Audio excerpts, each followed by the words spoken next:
Saya sampai terdiam beberapa menit, Pak. Di Lampung ada Kang Banser. Istrinya diambil oleh oknum Habib. Banser, Pak. Dirampas istrinya, Bapak. Waktu itu saya ingin melawan Pak Yai, kata dia, tapi semua orang menganggap mereka cucu Nabi. Dengan apa saya bisa melawan mereka? Coba yang lagi viral sekarang, Bapak Ibu, Ratu Kori punya suami digauli di hotel oleh orang yang mengaku cucu Nabi. Apa kata dia? Nggak apa-apa, anak Habib, berkah buat ente. Sampai Ratu Kori ini cerai sama istrinya. Woi Pak, kalau kita mah belah palanya. Betul. Zeda Salim dipakai berkali-kali lalu ditinggalkan begitu saja. Apa kata dia? Kalau ente hamil walaupun di luar nikah, anaknya juga cucu Rasulullah. Saya yakinkan kalian jenengan Ahlul Bait Nabi tidak akan pernah berzina. Tidak. Itu Ahlul Bait Nabi. Dia tidak akan pernah memanipulasi umat Nabi. Yang saya geremet itu Pak Kang Banser loh, Pak. Banser yang selama ini menjaga, ngawal kemanapun, nggak dikasih bayaran. Kebetulan bininya cantik, diambil istrinya, Pak. Seperti orang stres dia. Mau ngadu sama siapa? Ngadu sama Pak Yai, mana kena marah sama Pak Yai. Itu cucu putune Kanjeng Nabi. Kita harus hormat. Ini masalah di negeri kita. Yang paling banyak korban itu NU. Makanya kata orang Mesir, ketawa dia. Hanya ada di Indonesia orang yang ngaku-ngaku cucunya Kanjeng Nabi itu. Di Arab nggak ada yang berani begitu. Di Mesir itu, Timur Tengah, hanya di Indonesia yang terjadi. Ini masalah buat kita, Bapak Ibu. Putune Kanjeng Nabi itu nggak akan dalil kepada umat. Di Lampung, Rois Suriah, tapi saya nggak nyebut Rois Suriah tulang bawah, enggak. Pokoknya Rois Suriah didatangin Kabib. Ini karena fenomena NU, ini urusan internal kita NU lah pokoknya ya. Yang bukan NU maklumin aja lah, dengerin doang ya. Didatangin, dikasih amplop, Pak. Tipis sekali. Begini ngomong sama yainya, berapa ini Kiai? Dibanting amplop. Rois Suriah kita itu Pak, ribuan santrinya aja nggak berani jalan di depannya. Tapi dibegitukan oleh dia. Bahkan ada yang Rois Suriah juga, tapi Rois Suriah di mana pokoknya? Yang jelas masih di Lampung pokoknya. Dikasih, dijual teken, tahu teken, tongkat teken, harganya 70 juta, maksa. Terpaksa kiainya ke sana kontang panting nyari duit, Pak. Cukup 50 juta dulu, kasihin sama Habib tadi itu. Besoknya ditelepon, 20 jutanya mana? Utang. Kayak rentenir lagi ya Bapak Ibu. Akhirnya kiainya digoblok-goblokin. Saking gak tahan Pak Yainya, langsung ngomong apa? Setan kamu ya. Assalamualaikum warahmatullahi wabarakatuh. Kita semua sudah mendengarkan cuplikan video bersama Kiai Suparman dari Lampung ini. Beliau menceritakan tentang perilaku pola tingkahnya Kabib Dobolowi. Ada yang merebut istrinya sahabat Banser, ada yang ndawir minta kepada Rois Suriah. Pada saat dikasih amplop tipis, amplopnya dibanting di depan Rois Suriah. Ada yang menjual tongkat dengan harga 70 juta, dikasih 50 juta, telepon nogah nagih. Dan ini loh yang semakin menguatkan bahwa Kabib ini jauh dari dzurriyyah Nabi. Karena apa? Tidak usah berpatokan pada tesis Kiai Imaduddin Usman Al-Bantani atau tes DNA. Dari segi akhlak saja mereka itu sangat jauh. Bagaimana mungkin keturunan Nabi, wong Nabi saja itu tidak pernah membebani umatnya. Dawir itu kan menjadi beban. Bahkan banyak kiai-kiai yang ketakutan seumpama didatangi para kabib.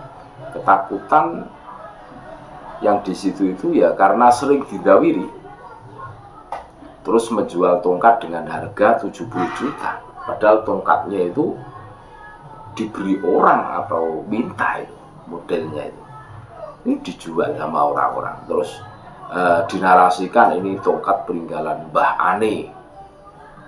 Ini loh yang menjadi kekhawatiran kami, kengerian kami untuk masa yang akan datang. Pemerintah seharusnya peduli dengan masalah ini, karena ini menyangkut hak-hak rakyat Indonesia. Bagaimana mungkin seorang perempuan yang masih haknya suaminya diminta gara-gara cantik? Mungkin apa tidak ada wanita yang lain? Pertanyaan seperti itu.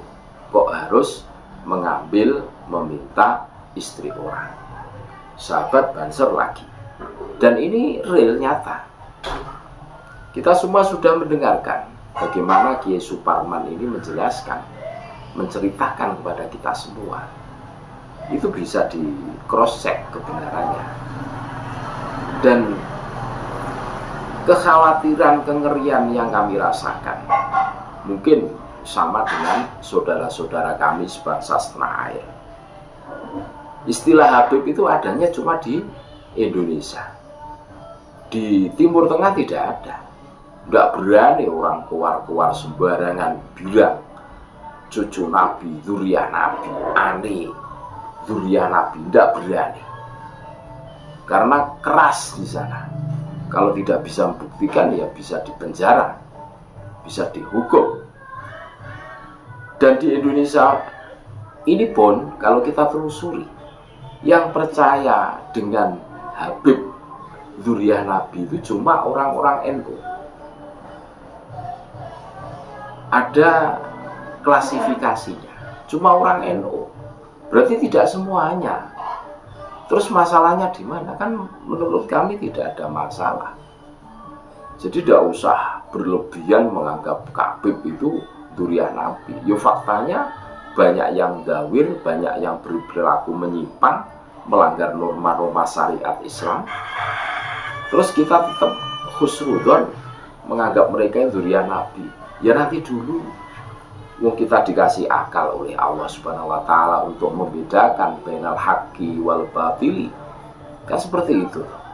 Ya terus kalau husnuzon terus, ini saudara-saudara kita yang terdolimi oleh perilaku-perilaku Habib Dobolowi, berarti kita bersekutu dengan kejahatan, kita bersekutu dengan pendoliman, dan ini bertentangan dengan ajaran Islam, tentu seperti itu. Baginda Nabi Muhammad SAW itu menghapus perbudakan. Justru kalau kita rasakan Habib Dobolowi ini justru malah menghidupkan perbudakan lagi. Istilah jongos, istilah mukibin, kan gitu toh.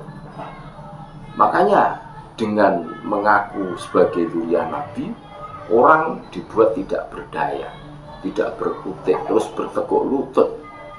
Sampai istrinya diminta ya dikasihkan. Apapun yang diminta dikasihkan. Bahkan doktrin yang paling ngeri hari ini yang kita semua rasakan adalah nyawa. Muncullah pasukan-pasukan mukibin Habib. Katanya pasukan berani mati, siap mengorbankan jiwa raganya untuk junjungannya. Ngeri. Makanya kami tidak jenuh-jenuh untuk memberikan edukasi, pencerahan kepada saudara-saudara kami sebangsa setanah air. Ayo bangkit, ayo sadar, ayo waras bahwa orang yang kalian ikuti itu bermasalah. Orang yang kalian ikuti itu tidak bisa membuktikan dirinya sebagai zuriyah Nabi. Tentu bagi kita yang berakidah ahli sunnah wal jamaah tentu meyakini adanya zuriyah Nabi ila yaumil qiyamah. Tetapi fakta, data yang ada hari ini bahwa Habib itu bukan zuriyah Nabi. Terus zuriyah Nabi yang asli mana? Ya mereka yang bisa membuktikan. Banyak zuriat-zuriat Wali Songo dari segi manuskrip sudah bisa membuktikan, dari segi filolog juga bisa, dari segi genetika juga bisa. Lah, terus kalian mau mengikuti orang-orang yang hanya keluar-keluar saja, mengaku sebagai zuriat Nabi, fakta dan datanya tidak bisa menunjukkan, tidak ada dalil, tidak ada hujah. Nah tentu kewarasan kita dipertanyakan kalau model begini. Itulah fakta yang terjadi. Apa yang dikisahkan oleh Kiai Suparman dari Lampung ini seharusnya menjadi pelajaran, iktibar buat kita semua, terlebih kepada para mukibin yang ta'asuf, fanatik buta. Cobalah berpikir yang logis, yang jernih, yang waras, bahwa tujuan kalian itu orang-orang yang penuh dengan masalah tentunya. Terima kasih. Tetap NKRI harga mati Nusantara milik kita. Assalamualaikum warahmatullahi wabarakatuh.